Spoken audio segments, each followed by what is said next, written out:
Hello everybody, welcome back. Today as well we have got you another video. In this video I'll show you how you can simply go ahead and change your birthday on Pinterest. But before that, please do make sure to like our video, subscribe our channel, and yes, without any further delay, simply gonna go ahead step into our video.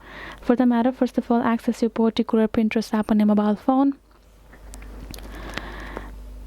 And once you have done so, this kind of interface gonna appear, right? Go ahead, tap on this profile icon just right over here and tap on this settings icon on top.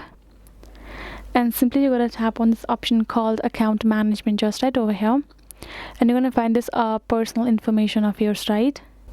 And tap on this personal information. Afterwards you're going to find your date of birth just given over on top. Go ahead, tap on it, and now you can simply change it according to your liking. Tap on it, simply update it. Once you're done, tap on OK, tap on this update option, and now date of birth has been added. You can see that that's how you can simply change or update your birth date on Pinterest. Hope this video was helpful to you all. Thank you so much for watching, and I'll see you guys in our next video.